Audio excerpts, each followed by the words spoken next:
Business എന്ന് പറഞ്ഞ വാക്കിന് തന്നെ നെഗറ്റീവായിട്ടുള്ളൊരു സ്റ്റേറ്റാണ് കേരളം. ഒരു പക്ഷേ ഇന്ത്യയിൽ വേറെ സ്റ്റേറ്റും കാണിയല്ല.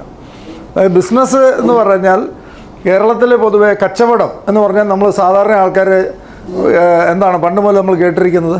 കച്ചവടം എന്ന് പറഞ്ഞാൽ എന്താണ്? കപടം ഇങ്ങനെയൊക്കെ ആരോ പറഞ്ഞ് പഠിപ്പിച്ചിട്ടുണ്ട്. അത് പറ്റിക്കലാണ് എന്നുള്ളതാണ് ബിസിനസ്സിനെ. മലയാളി ഇന്നും വിശ്വസിക്കുന്നവരുണ്ട്, ഇന്നും അങ്ങനെ വിശ്വസിക്കുന്നവരുണ്ട്. ഇന്നും ബിസിനസ് തുടങ്ങുന്ന വലിയ ബിസിനസ് തുടങ്ങുന്ന ചില ആൾക്കാരുടെ തന്നെ അവർ തന്നെ വിശ്വസിക്കുന്നുണ്ട്. എന്തായാലും അതിനകത്ത് കുറച്ചൊരു പറ്റിക്കൽ ഉണ്ടാവുമല്ലോ. ഈ പറ്റിപ്പിലൂടെ അല്ലേ പൈസ ഉണ്ടാവും. ഒരു നല്ലൊരു വണ്ടി മേടിക്കണമെങ്കിൽ, ഒരു നല്ലൊരു BMW, ബെൻസ് അതുപോലെയൊക്കെ ആരെങ്കിലും മേടിച്ചിട്ടുണ്ടെങ്കിൽ അത് കളിപ്പീരായിരിക്കും. അതിനകത്ത് കളിപ്പീരുണ്ടാവും, ഇല്ലാതെ പറ്റിയല്ലോ. ഈ ഒരു ആംഗിളിൽ ഏറ്റവും കൂടുതൽ ഒരുപക്ഷെ ചിന്തിക്കുന്ന ഇന്ത്യയിൽ വേറൊരു സ്റ്റേറ്റും കാണിയല്ല. പൊതുവേ നമ്മൾ മലയാളികൾ, കേരളത്തിലുള്ളവർ പൊതുവെ ഒരു എംപ്ലോയി ഒരു മനസ്ഥിതി ഉള്ളവരാണ്. പൊതുവെ ഒരു കൾച്ചർ അതാണ്.